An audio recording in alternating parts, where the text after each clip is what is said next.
People have asked me, why did you become a bankruptcy lawyer? And I tell them, honestly, I wanted to help people turn their lives around and get a fresh start. See, most of the people that come to my office are hardworking people that have fallen on bad times and now they just need a break. It can be a very emotional time when a person first comes to my office to talk about the possibility of filing bankruptcy.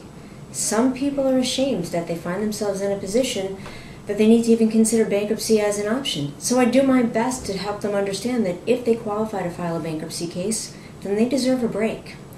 You know, I spend a lot of time with people during some of the most difficult times in their lives. So I really appreciate certain moments like when we get out of a trustee meeting that's going well and a client suddenly realizes, this is almost over.